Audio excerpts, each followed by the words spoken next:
edition of Target Score Winnipeg. I'm Joey Slattery. With me is Taylor Allen. Make sure you're following us on Instagram at Target Score WPG.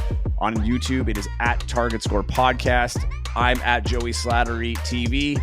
Taylor is at Taylor Allen 31.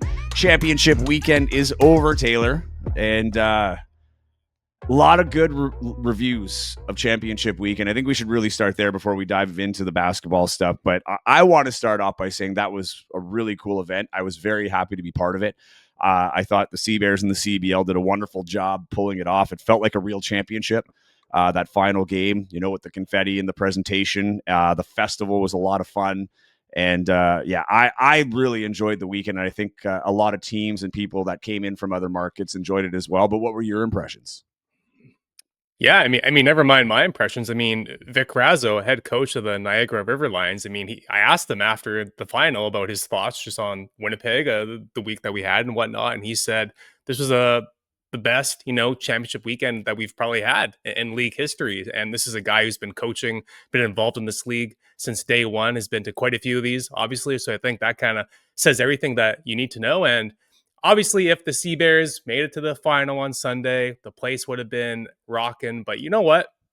7,000 fans in a city where two teams aren't from and they're playing. That's pretty good, Joey. I mean, you just look at last year's final in Montreal. There's only 3,000 fans that saw Niagara beat Vancouver in that one. So Winnipeg more than doubled that. And then, of course, having just over 9,000 for the West final on the Friday with the Sea Bears and Surge was a good turnout. I'm sure, I know the Sea Bears were hoping for a little more than that. I think they're hoping to get over 10, but still 9,000 strong, awesome turnout. And yeah, it was just a great week. All the events ran really smoothly. It was just cool, being kind of the center of the Canadian basketball scene for a week. I don't know if Winnipeg ever really has been before. So yeah, overall, great experience, but also kind of happy it's over because that was a long week. And you and I, we both were pretty busy this week. So nice to kind of take an actual deep breath. The Monday morning podcast recording was a tough one, but we had to do it, Taylor, because we are committed. I will say, 9,000. I was expecting 10 to 12, but it was a great crowd. The 9,000 that showed up. Unfortunately, the Sea Bears weren't able to pull through in that game. The other thing I found really cool, if we can go into a little bit of more local tie to this, was the outdoor festival. That's really the first time we've seen like that whole pedestrian area on Graham being used for something like this. And I thought it was really cool. Like I really enjoyed, that was probably my favorite part of the weekend, was just at any point you could walk around downtown and there was stuff going on. It felt very vibrant. I think it's a good footprint or blueprint, of what's to come and what can be done with that area. But yeah, I really enjoyed the whole thing. Like I don't think Champ Weekend is coming back next season, but I hope the league puts it in its back pocket as something to revisit down the road. We've talked about the format, that we're not fans of it, and the bye and, for the host team and things like that. But I think they're, go to the best of 3 series or whatever it is you want to do next year, maybe year 2, 3 years down the road. But I think when you get to year 10, you start looking at it like, how do we make this, as the teams in other markets get stronger and, the league gets more of a following, that you can make it a festival. Because I really like the connectedness of it in terms of working, as the digital host for the CEBL and talking to fans, right? There were people from Vancouver, Edmonton, Brampton, Niagara. Like Niagara had 50 people, it looked like, that I could count. Like it was probably less than 50, but it seemed like a lot for the game, that people that were actual Niagara fans with jerseys and t-shirts and all the other stuff. And it kind of had a bit of a CFL, like a mini CFL Grey Cup festival feel.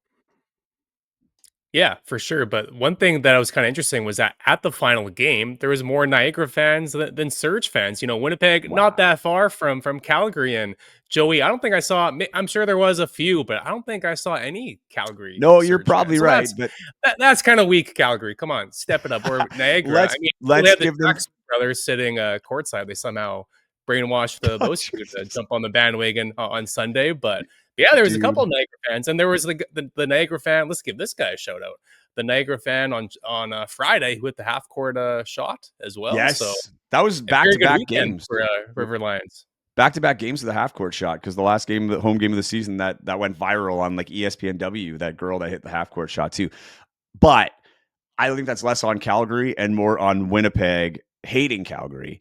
after what happened on Friday and jumping on the Niagara bandwagon. I saw a lot of people that were finding Niagara-ish stuff.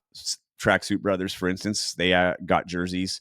I think I saw a few other jerseys elsewhere, but yeah, it was definitely a Niagara home crowd, but I think Winnipeg had a lot to do with that for sure. But yeah, great weekend.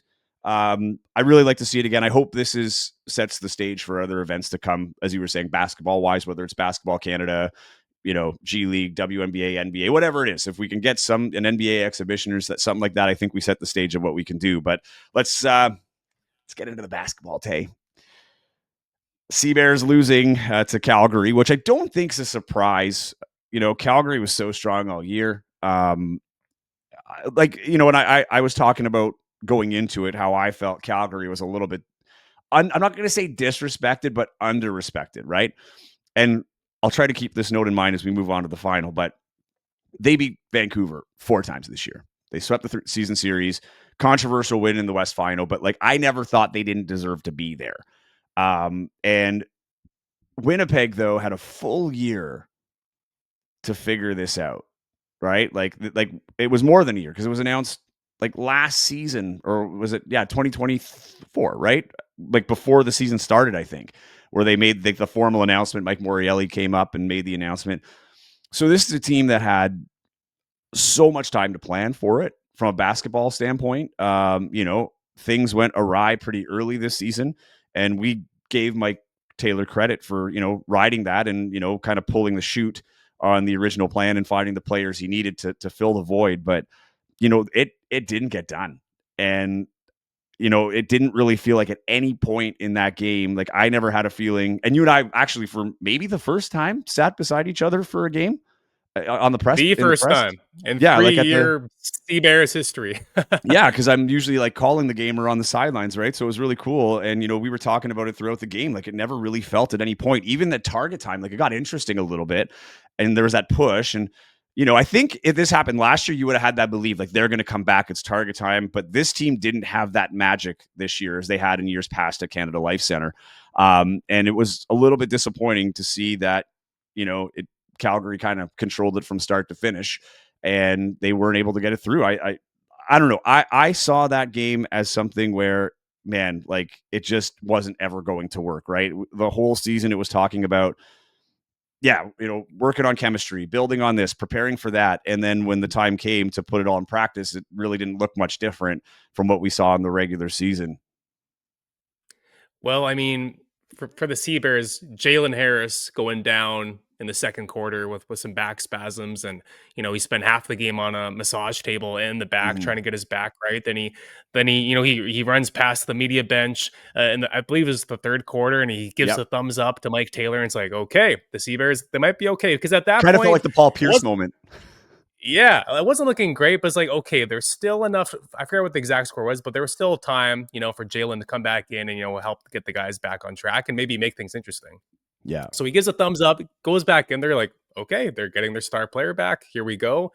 And early in the fourth, he has to leave again. It's just back just wasn't letting him kind of move around the way that he kind of needs to. So, yeah, for Jalen Harris to only play 15 minutes, I mean, obviously that is worst case scenario for the Sea Bears. There's no way that they can knock off a team like Calgary with their arguably their best player, being held to 15 minutes. And not only that, Joey, I mean, Simi Shitu, the last time the Sea Bears played Calgary, Simi had the game of his life, basically 28 points, 15 boards, a bunch of blocks. He was just an absolute monster. But Joey on Friday, completely different story. That I think that was his worst game of the season by far. They were I got ready the for stats him. right here. Yep. Yeah, apparently. I mean, he shot 4 for 17, 13 points. He had 10 boards. I know that doesn't sound that bad, but I mean, he had 6 shots blocked.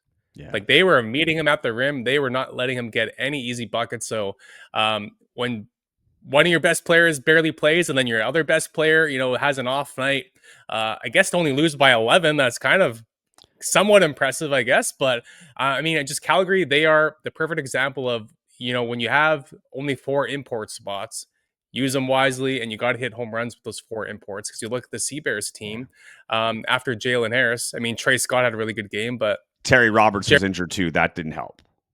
That didn't help. That didn't help. I mean, if you need Jaron Cumberland to play 25 minutes in a West Final game, I mean, that's clearly not going to work out very well. My God, every time that guy made a pass, it felt like it was just like, what are you doing, right?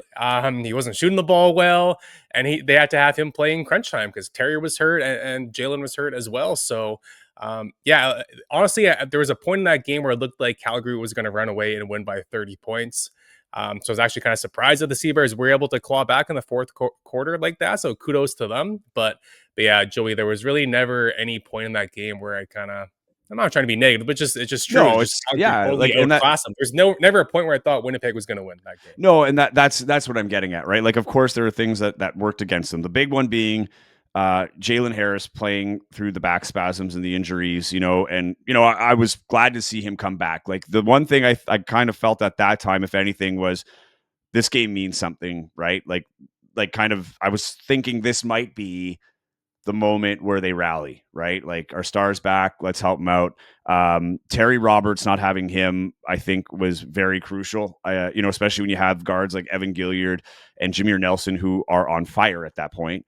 And that would have been a great tandem to fight back with, right? You have 2 point guards yourself that you can play at the floor at the same time that have been clicking throughout the year. But like even with Simi Chateau, like that guy is grinding, grinding, grinding. You're up against the top shot blocking team in the league. You got Greg Brown as the top shot blocker, the team that had the best defense throughout the season. 2 players nominated for Defensive Player of the Year and one winning it.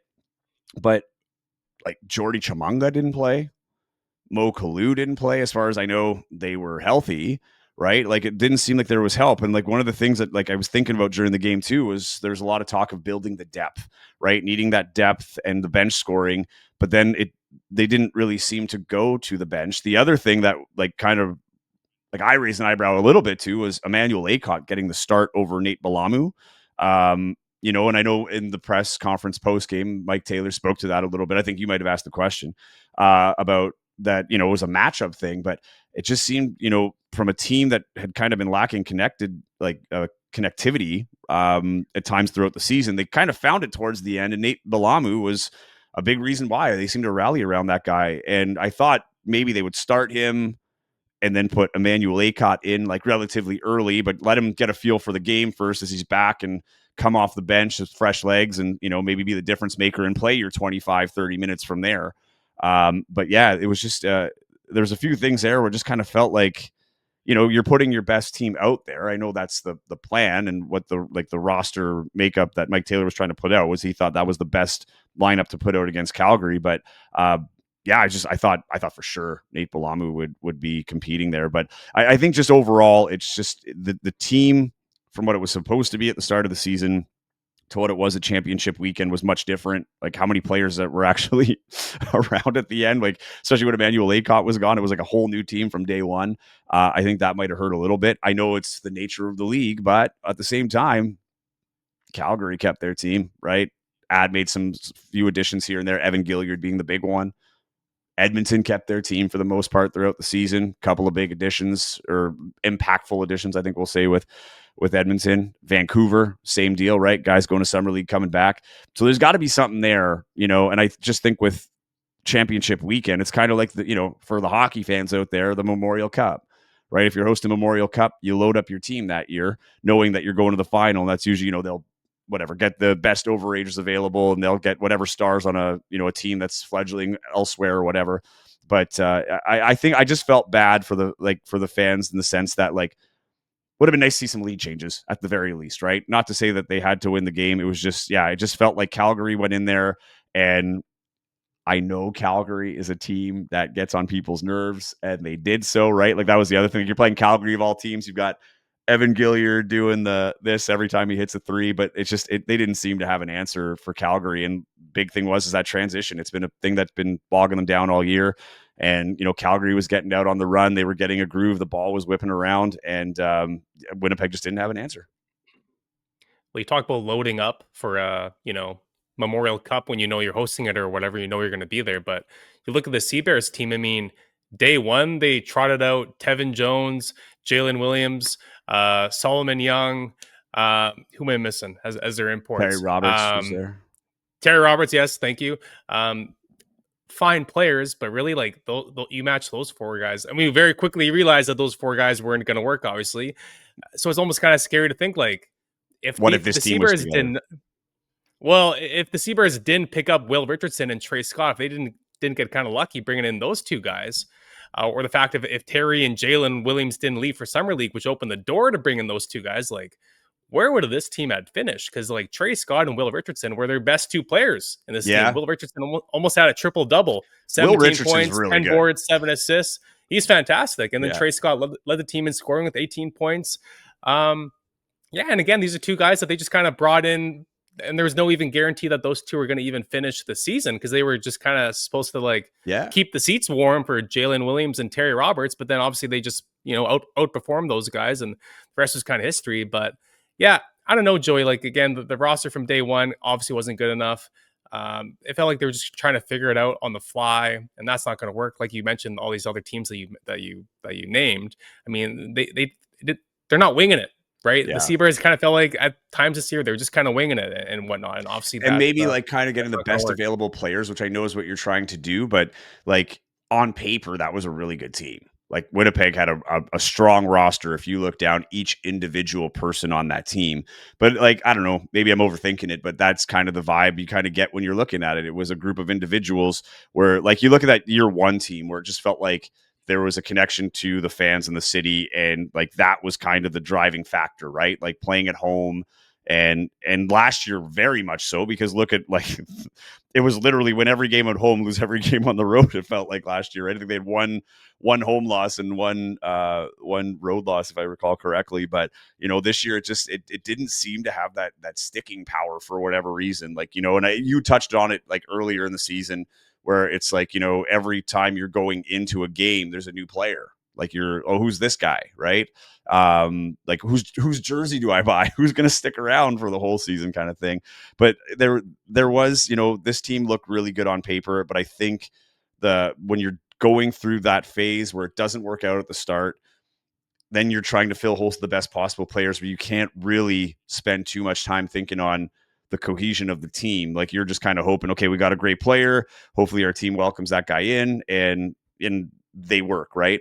But you noticed it too. Like you were at shoot arounds. Like it was just like you look at teams like Niagara and Calgary who were in the final. Like there was that they just looked more connected. I don't know how to like put it into words, but they were having fun, but they were focused, right? Like you can tell that there was some long-standing, almost, even though some of them weren't long-standing relationships, like they just seemed like they'd been playing together a real long time and had that goal. And maybe it's because of the record, right? When you're top of your conference, or second best record in the league for Calgary, like those things come easier. But yeah, it's just it was for a year. I can't imagine the disappointment for even Mike Taylor, right? You try to build this up for a year, for this one game. Essentially, you go through a whole season, like we talked about last podcast, like finally a meaningful game, and to not come through. But it's not uncommon. This has happened the last now 4 years, I guess, because you had Ottawa, Vancouver, Montreal, and Winnipeg. Like they've not come out of that game as champs, like as conference champions. So the sounds like we're not going to have to be dealing with that again, like in terms of the championship weekend process, or structure. So we'll go back to a traditional playoff where everybody has to earn their way all the way up. But I think it was a little bit of an albatross this year, if I'm being totally honest, with knowing that you're in the West Final and trying to build that perfect team for that one game, hopefully two. But just didn't work out for Winnipeg. Mike But props Taylor to said it Calgary. wasn't though. Mike What's Taylor that? said it wasn't. I Yeah, asked Mike Taylor post game, is hosting kind of the kiss of death? And he said, no, no, no. Like if we could do it over again, like I totally would. And I mean, who knows if he actually means that or not? But and I know you touched on it a little bit, but Emmanuel Aycott's starting. I mean, he played 30 minutes. This is a yeah, guy who left them for 3 weeks and wasn't going to come back unless South Sudan got knocked out early, which they did, and people didn't expect. So yeah, I thought starting him, even if he is a better matchup, didn't love the message that sends to your team that, hey, here's a guy who kind of, I mean, if we're being honest, left us high and dry. And then yeah, there's a guy who like Nate Blum, who's been busting his ass since day one, wasn't guaranteed a thing, and played, relatively well when E-Man left.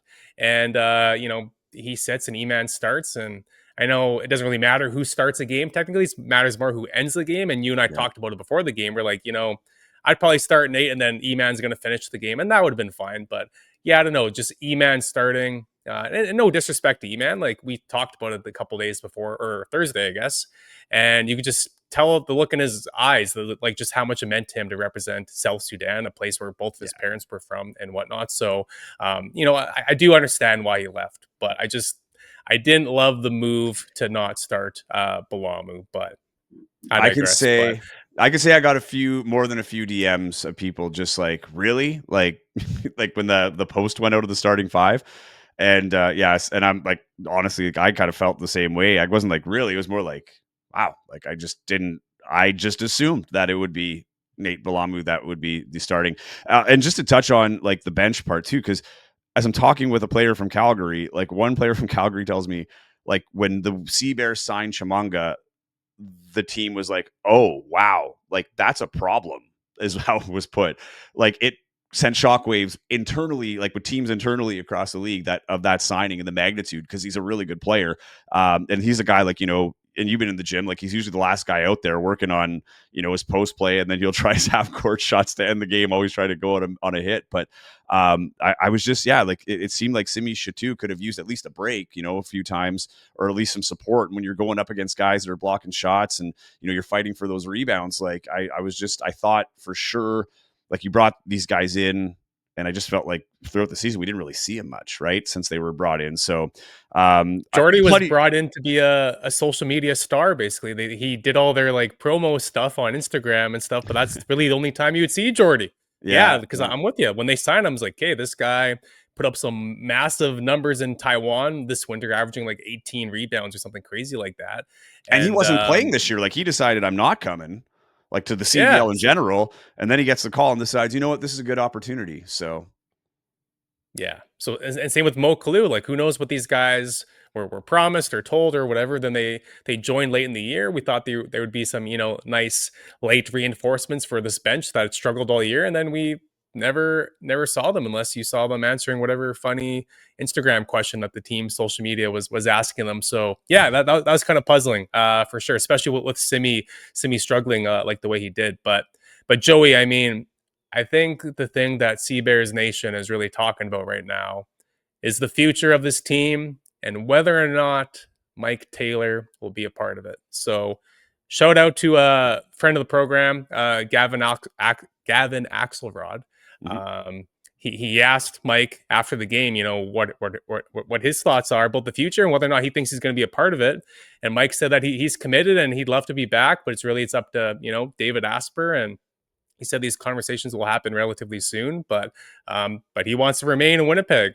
And he Yeah. actually led that question off by saying, I actually like Winnipeg, which is like, that's kind of like a backhanded compliment, I guess. But anyways, I'm sure he didn't mean anything bad by it.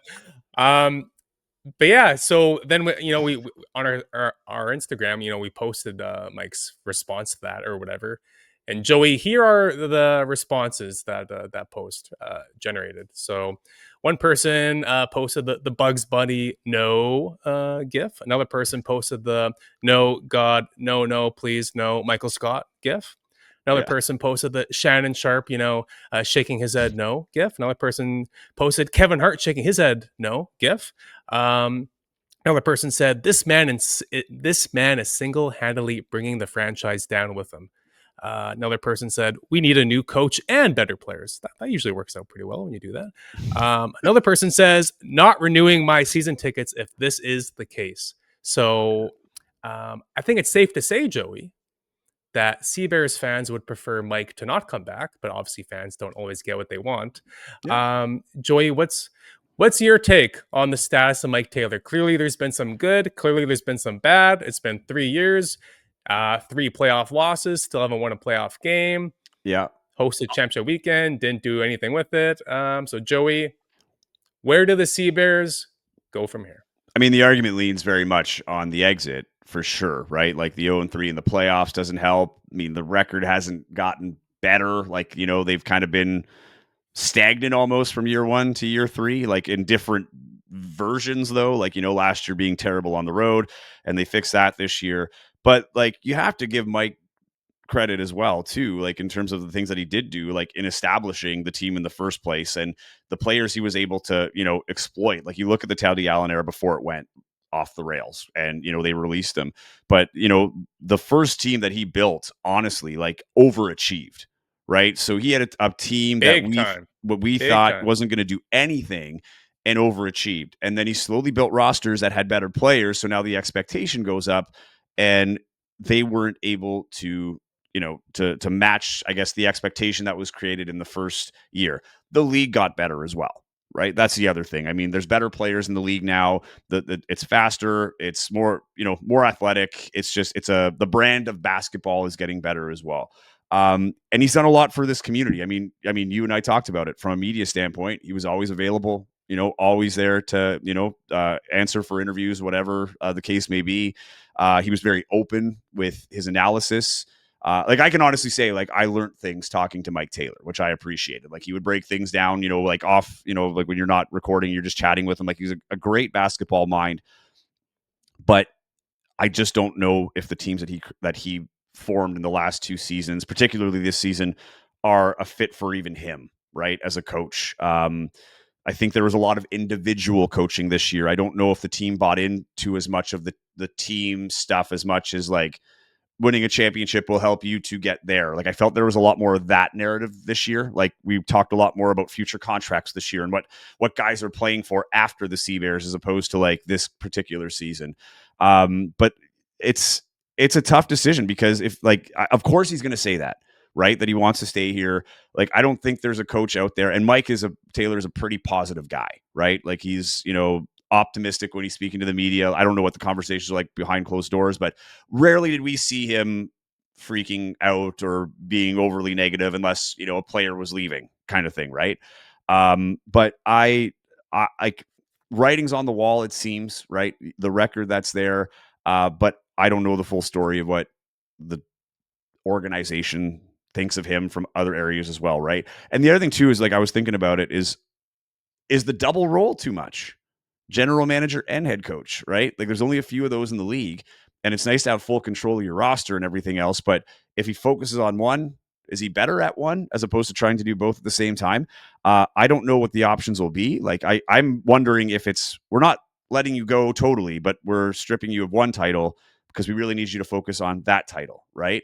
And then finding a coach or a GM that can tandem with him in a partnership. But it'll be interesting. I mean, I think like the fans have made it clear what they want, and clearly there's been underperformance there, and it'll come down to the organization internally talking about what steps have gone forward. Do they see that same vision that Mike is saying? Because Mike Taylor in the press conference says, and I'm paraphrasing here, but basically like we're building towards something, we're moving in the right direction.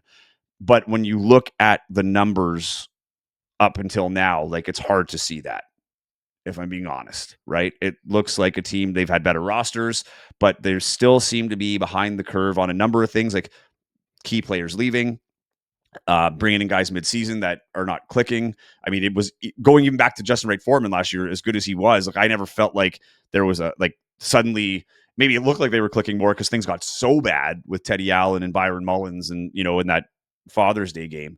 But it's tough to make the argument that, he comes back in the same capacity with the record that he had now and, unable to deliver a playoff win, let alone a championship, a playoff win in 3 years. And as I said before, this team is not a novelty in Winnipeg. It is a part of the sports fabric. The fans now want wins. The fans want to go see a competitive team and they want a championship. Yes, they love, I don't like the Sea Bears aren't in trouble. Put it that way. I don't see people like, I know emotions are high right now. Let's just say he does come back. I don't know how many people are actually going to pull the trigger on like, I'm canceling my season tickets. Like it's still a hot ticket in town. It's still a great show. And the Sea Bears do a wonderful job at that, but there is the expectation that they want what Vancouver was able to do, right? They lost, and with the same staff, they lost in worse fashion in their conference final 2 years ago. And then last year turned it around with a key player, Mitch Creek, coming in and building a culture around that one player. So, like, is there that one Not player just here? one player though. They brought in the No, best player Yeah, in the league. It's not 100%. it's not so simple. And you No, but look at what the I'm getting Seabers at, team. yeah, but what I'm getting at though is like it doesn't have to be the best player. Like as much as Mitch Creek is the best player, like he built a culture around him. Like the culture of the team totally changed in how they approach everything, right? So yeah, okay, Mitch Creek's the best player right now. But he's from Australia. Is there another player that comes in next year that is the Mitch Creek that we don't know about? Because no one knew about Mitch Creek when he came in. He just lit the league on fire, right?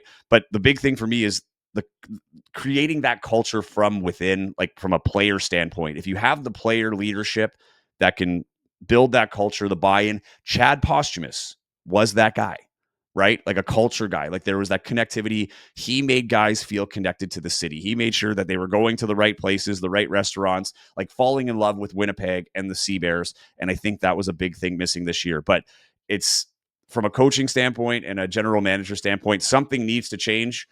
Even if Mike Taylor remains, like something needs to change because you can't go year after year after year, making the playoffs and not winning. But they've made the playoffs every year. Like that's another argument too, right? You look at a Saskatchewan who's on the outside looking Whatever. in, but no, you're right. Like Whatever. I'm just playing Oh, devil's and advocate on 3, this. man. Yeah, 10-team league. 100%, 10-team 100%. league.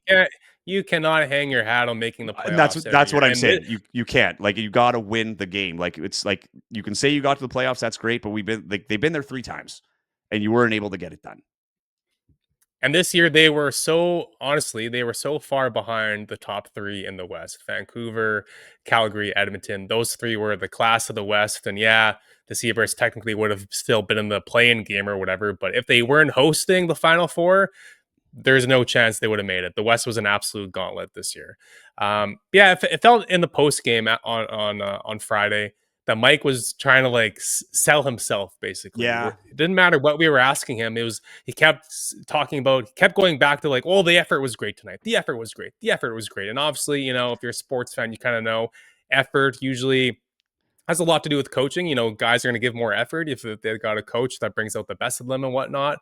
And it felt like he mentioned effort probably like 20 times. So it Yes. kind of felt like he was fighting for his job through the media, like a tiny bit. Maybe I'm looking too much into it. No, I don't I think don't you know. are. Because But contrast to that, just to your point, real quick, when we talked to Coach Caleb Canales after the loss with Calgary, none of that.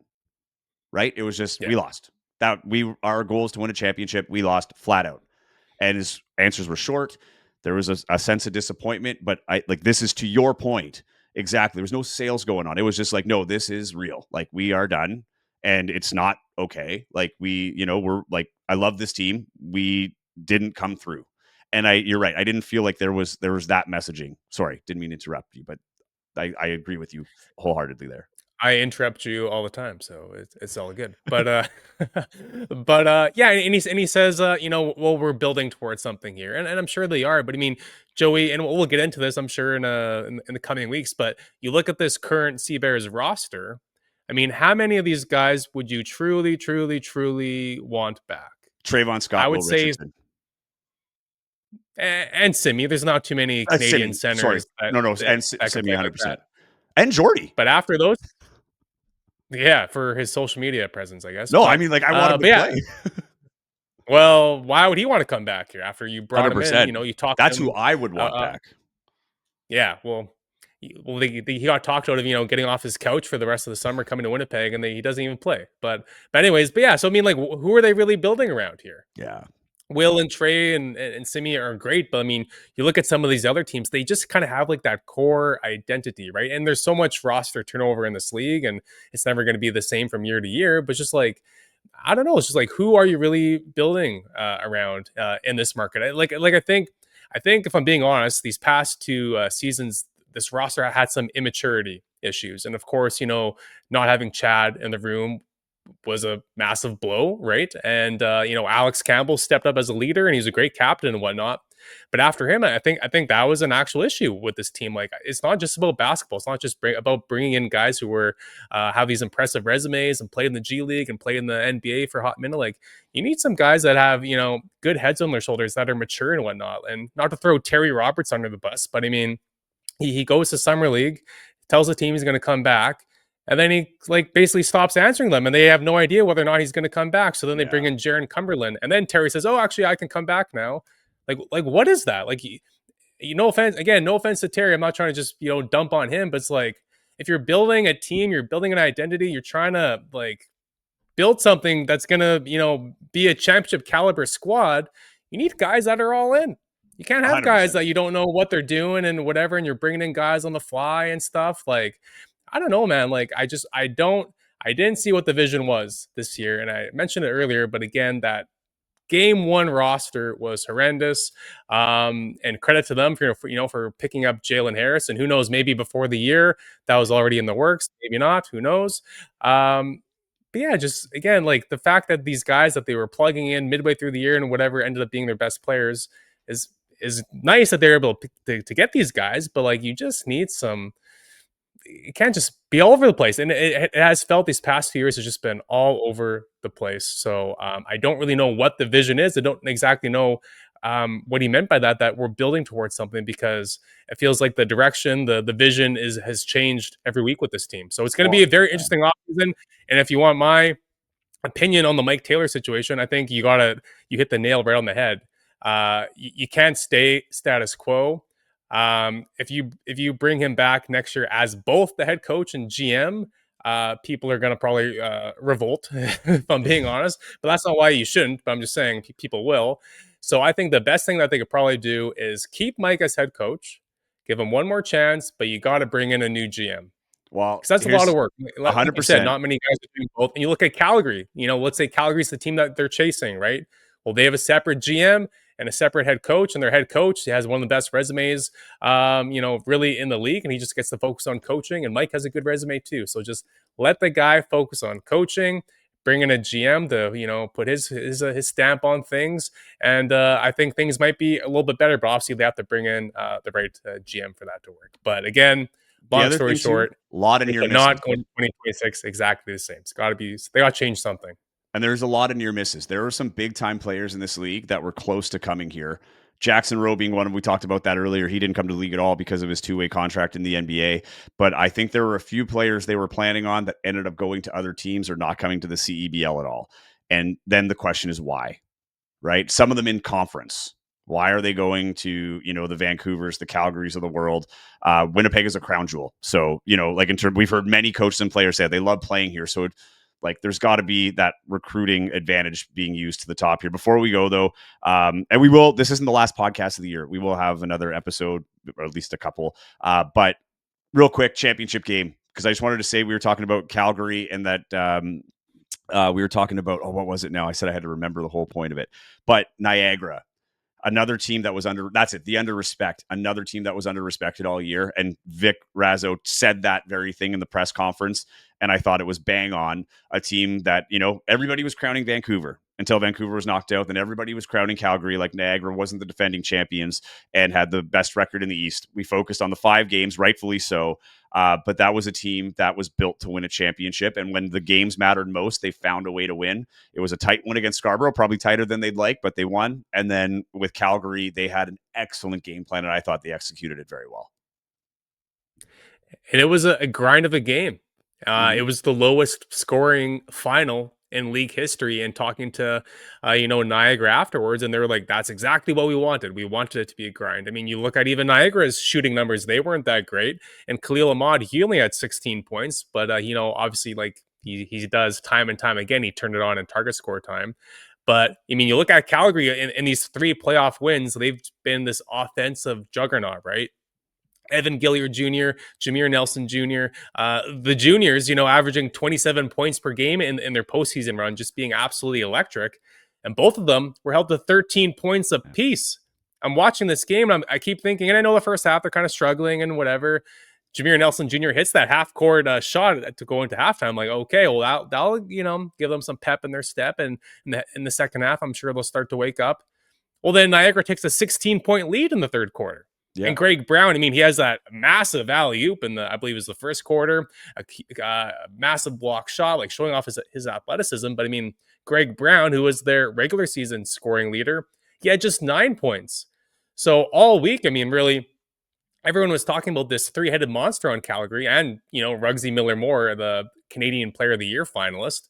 And Niagara managed to shut down these three big imports. I mean, Ruggsy, he came to play. He had 19 points. He was their best player on Sunday, but Niagara was just suffocating those three guys, and they just could not get into a rhythm. I mean, Evan Gilliard Jr., he looked so frustrated out there. Yeah. As soon as the game ended, he just like sprinted towards the tunnel. He just did not want to be seen. He did not want the smoke, I guess. I don't know. But yeah, I'll be honest, Joey, like going into Sunday, I thought Calgary was going to win by at least 10. And Yeah. now I feel like a total bozo. But yeah, Niagara, they are the class of the league. Victor Razzo, great story. I mean, here's a Canadian guy, fully diving headfirst into this league, and becoming just the second coach to win two titles. Hell of a run. And it was so cool talking to him all week, just learning more about the league and whatnot, and just how much appreciation that he has for the league and what it's done for not just Canadian players, but Canadian coaches like him. And, he just raved about Winnipeg. Like I said off the hop, he Yeah. said this is the crown jewel arena in the city, in the league, sorry. And that it was a real treat getting to play the final there. So, yeah, hell of a run. And Khalil Ahmad, though. Oh, dude. My Mr. goodness. Lion When his King, target whatever. score Mr. time, Target Time. That to me, he's Mr. Target Time. I know the Lion King thing, whatever, but like, man, that guy in Target Time, he is Target Time. absolutely. And it was crazy. So, but I mean, I think people were a little bummed that the game ended on free throws, which, I mean, Hey, you never like to see that, but still have to that hit them. happens. You still do. Totally. And he didn't last year. Last year, before he hit the Exactly. floater against Vancouver to win the finals, he had a shot to win at the line, and he missed. So he said in the post game presser on Sunday that was it, fresh in his mind. He's like, I cannot let that happen again. And sure enough, he did. But it was crazy though. I think it was the possession before that. He had a floater that he just threw a tad bit short. And that would have been 2 years in a row that he ended it with the floater. So that would have been kind of cool, but he missed that one. But yeah, 5 playoff games in a row. Khalil Ahmad has scored the target score winner, dating back to their run last year. 30 career target score winners now for Khalil Ahmad, leads the league. I'm not sure I'd go as far as saying he's the best player in league history, like his coach said, because Xavier Moon, I Very mean, impressive resume when he started it's running hard. off. If you haven't seen it, the press Totally. conference is on my Instagram page at Joey Slattery TV. Probably worth floating through that and seeing some of it because yeah, it was impressive. Yeah. But he is 1 bazillion% though in the conversation, but if he's not the greatest player in the league history, he's at the very least the most clutch player in league Yeah, history. I still think Xavier Moon is the best player in league history, but I digress with that. You know what, though? I'll say this. First off, shout out to Niagara because Vic Razzo and the Niagara staff listen to this podcast, which is awesome. So, yeah, shout out to them for the support of Target Score Winnipeg, even though they're out there in Niagara. But the other thing here, Taylor, it took them 6 years to win that first championship. They got to the playoffs every single year, won some, lost some, but never got over the hump. They've lost in the finals, conference finals, whatever. It takes some time. And I think that's the other thing, too, is Winnipeg is 3 years old. It does take time to build these. The other teams won early because the league was young too, right? Like a new team coming into teams that are established, it's tough. But Vic Razzo, I'm sure the diehard fans in Niagara were getting frustrated as well. And then once he won one, he won two, right? So the big part there, continuity. They have the same players coming back every year. They have a guy like Kimball McKenzie, doesn't play much anymore, right? But he's that culture guy that's able to stand out. And I think that's where, if you're Winnipeg looking at the other teams and how they found their success, whether it's to get to the game or to win the game, because right now you have to do both. Like you got to go one step at a time. You still have to win that playoff game before you can start thinking championships. But you got to look at what's been working. Because to even Calgary's credit, total turnover outside of Gabe Osaboyan and Ruggsy Miller-Moore. But Ruggsy Miller-Moore and Gabe Osaboyan were the guys they needed to keep that culture. And Coach Caleb Canales said it throughout the season, how much he was thankful for those guys welcoming him in as a new head coach. But they kept the players, they kept the culture, even though they had to turn over the coach. And I think that's what Winnipeg needs to find. They had it in Chad, right? And that's the most unfortunate part. And I thought the league did a wonderful job at honoring him with Chad's parents bringing out the trophy for the presentation as well. But that's the big thing for the Winnipeg Sea Bears now is you got to find the culture guy that wants to be here long term, and can carry that culture, at least year over year for a couple of years until they can build that nucleus. But there's definitely some reflection to be had over these next few weeks, and then some moves to be made into the off season. That you're going into next year where it's a real playoff. That not only do you have to win a game if you get to the final, it sounds like it's going to be a best of three. So then you got to win a series, right? So you can't just hope that you have that one good game like they could have had on Friday and win a championship. So it's very much so. It was a weird season to cover. I've said it time after time. Storylines were there, but it was nice to have the meaningful game finally. Didn't work out the way we wanted to. Just didn't have it on Sunday, and unfortunately, that led to Calgary getting to the final, and they didn't have it on Friday, rather. Sorry. Winnipeg and Calgary didn't have it on Sunday, and Niagara's your champions, and it's well deserved, right? They went through the grind of a season. The way I look at that one, that is a championship season. It wasn't perfect. You had your lows, you had major lows going into the actual playoffs, and then a break to let that settle. And I'd asked that too if that was an advantage. She said I didn't really think about it that way, but you go into that break with a sour taste in your mouth, knowing that we can't lose 6 in a row because that will be our season. And I think that Scarborough win, it was like the monkey off their back. And I think they played a lot looser and more focused in that game against Calgary. So one of the most interesting, I think, things that I learned this week or that I heard this week was Vic saying that he was actually happier that they went into this break. I think it was a 10-ish day break because they were the number 1 seed in the East. Happier that they went into that break on a big losing streak. They had lost their last 5 regular season games, which, I mean, is kind of a skewed number because they had nothing to play for because they clinched the East so early. But still, you never really want to go into the playoffs losing 5 in a row. But he said, I was happier to go into that long break on a losing streak as opposed to going into that long break on a big winning streak, because going into the break on this big losing streak, they knew like, okay, we got some stuff to work on here. Well, we're not clicking right now. We're not rolling. So the guys really locked in. And, Kimball McKenzie was saying, their point guard, their captain, he was saying that, we're a team that we watch film of our practices. He said, yeah, I've never watched so much film in my entire life. So this team, they prepare harder than anyone, it sounds like. You can tell that they all get along. They all love each other. In the post-game presser, like half the team was in the room and they're, cheering guys on as they're answering questions and whatever. It was just like you could just tell like the chemistry is obviously there and how much respect they have for Coach Vic and just, everything that he's done for that program as well. So yeah, I feel silly that I picked Calgary to kind of smack them pretty good going everybody to Sunday, did, knowing all that. But yeah, they are the class of the CEBL. They're the team that everyone's chasing. And you're right, it did take some time. So maybe, Sea Bears fans should be a little more patient, maybe. I don't know. And then, even Calgary. I mean, they came into the league same year as the Sea Bears, right? And they haven't won a title either. Yes, they've been to the finals twice. They've at least gone closer, but in the championship weekend every year since they've been in Calgary. Yeah. Yeah. But again, nothing to show for it. Yeah, Ruggsy totally. Miller Moore, got a feel for him. He's been a day oneer for the Surge and still looking for his first ring. But and he had a great year this year. He did. Totally. Well, so yeah, Joey, the season's over, but I mean, there's still going to be lots to talk about in the coming weeks, I'm sure. I think we need to have our first ever Target Score Winnipeg award show in the next few weeks here. We got to hand out the yearly AJ Hess award. We got to hand out the Teddy Allen MVP of the team award. These are some prestigious awards, Joey. The Glenn Yang award. We got a Glenn Yang award in there too. Yang award. Yang Gang. Sure, why not? Yeah, the Yang Gang.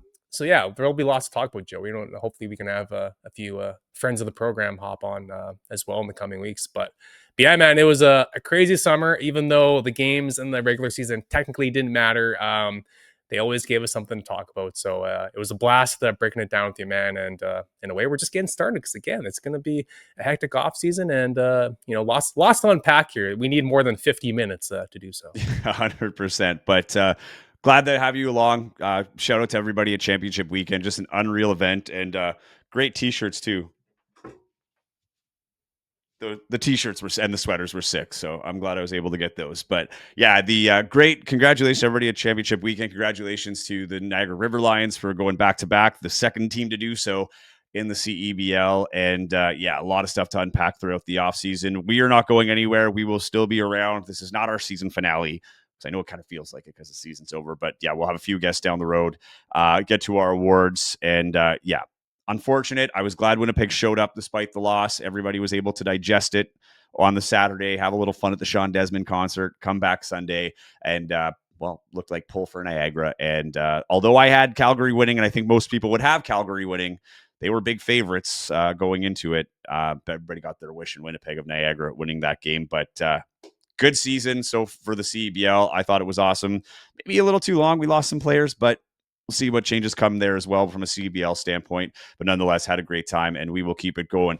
Follow us on Instagram at TargetScoreWPG, on YouTube at TargetScore Podcast. I'm Joey Slattery at Joey Slattery TV. He's Taylor Allen at Taylor Allen 31. We will see you next time. Enjoy a little break here. Take a breather as we get back to normal non-basketball life. See you in a bit.